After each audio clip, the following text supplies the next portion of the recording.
In this video, we're going to look at how to enter data on the TI-84 graphing calculator, how to sort it, and how to compute or make some basic calculations so we can get some, descriptive statistics on this set of data. So we start off by hitting the stat key here, and then notice here we have edit, and then over here we have some calculations for one variable, two variables, and then we have some advanced tests over here. T-test, for example, is one that I used for the data involving my dissertation at the University of Texas. So then we have several columns here, list 1, list 2, list 3, and so on. So let's enter the values over here that we have in this table. First one's 55, it's 70. Enter 80, hit enter. 85. 90, 96, and 100. Now this one has frequency.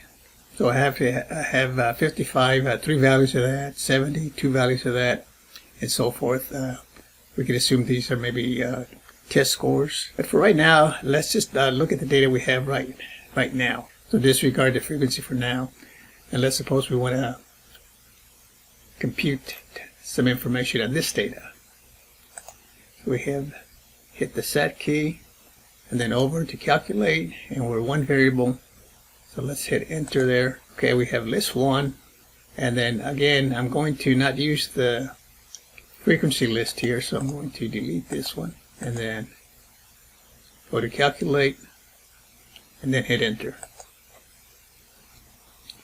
Okay, so I get some information here on this set of data. Notice it has n equals 7 at the bottom. So that tells me then I'm only considering the entries that I have on the left. The frequency is 1 for all of those. So the first thing I have there is 82.3. If I round it out, that's the mean. And then for some formulas, we need the sum of the values. So if I add up those 7 values, I get 576. For some formulas, I need the sum of the squares. If I take 55 and square it, 70 and square it, and so on, and then add them up, I get 48,866. And then I have the next two are standard deviations. Okay, so the one we're going to use most of the time is going to be the first one. You can tell they're very close. First one, if I round it out, is 15.6. The second one is 14.5. Now, to compute the first one, we simply, using the formula, we consider one less values than I have. So actually, we would be using n equal to 6. That's 7 minus 1. And standard deviation is something that's very important. If you're dealing with test scores, the standard deviation basically gives you the extent to which scores, if you're looking at test scores, deviate from the mean. So if I use the first one here, 15.6, this tells me that on average the values in this set of data deviate 15.6 points from the mean, which is about 80, 82. Before I go to what I want to do next, let's look at sorting. Okay. Here I have the data sorted from smallest to largest. So if I want to go the other way around, let's say I want to sort in descending order. So hit enter, and then enter the list. We're dealing with list 1. So second, L1, hit enter. Let's look at the list.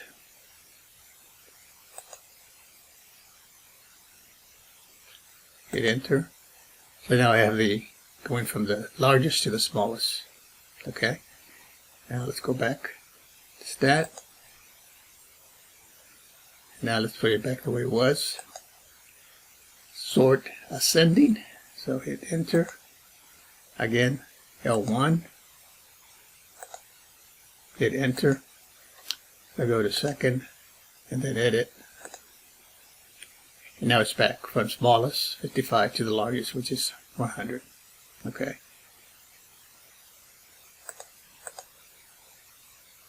Okay, now let's go ahead and consider the frequency.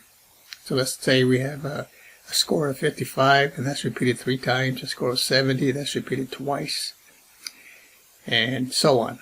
And then 100, two students made a score of 100, say, on that particular exam. So go back to the stat, edit, and let's set the frequency. Okay, so 55 is repeated 3 times. Hit enter. 70 is repeated twice. Hit enter. 80 10 times. Okay, 85 repeated 5 times. 90 repeated 4 times.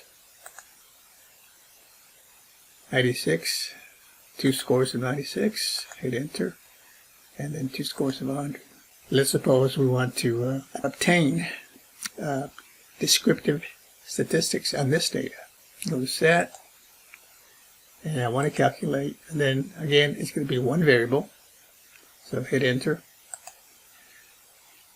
Okay, the list is L1, and now I do want to include the frequency on this one, so go second, and then L2. Now we have a frequency, which is represented by those values there on list 2. Hit enter, and then we hit calculate. Okay, so notice n is 28, because we actually have that. If you add up these values here in this particular second column, frequency, if you add those up, you get 28. So that tells me there's 28 values in this distribution here. And so what do we get? X bar is the mean. So for that set of data, the average score on that, say that's a test, is 81.5. We could run that to 82. The sum of the scores of all of those, if I add 55 3 times, 70 twice, 80 10 times, and so on, it gives me this particular total of 2282. Okay, and that's something you could use if you're using some other formula on some other type of computation. And the next one again, sum of the squares of that set of data is 189,832.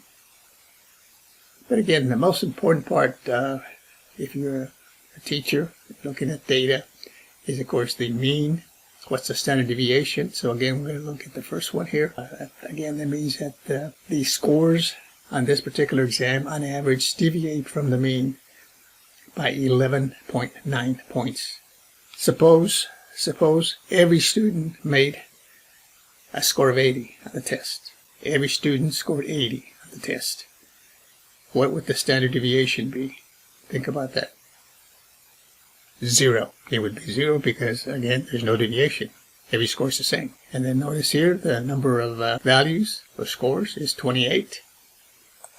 New set of data, new information. The minimum value on this set of scores is 55.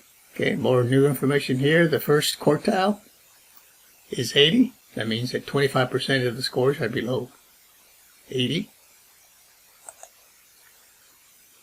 The median is 80.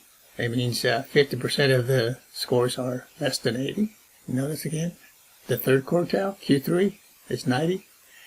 That means approximately 75% of the scores are below 90, and so on. You got all the data that you need. You have your quartiles, you have your median, you have your mean, you have the standard deviation, you have the lowest score and the high score. Now, the only other thing I want to go over here is if you want to clear it, 2 ways to do it here. 4 will do it. So let's enter 4, which is clear list. And then just enter what you want to clear. So let's say again L1. If I do that, it clears L1, but I want to clear both of these. Okay, so put a comma there.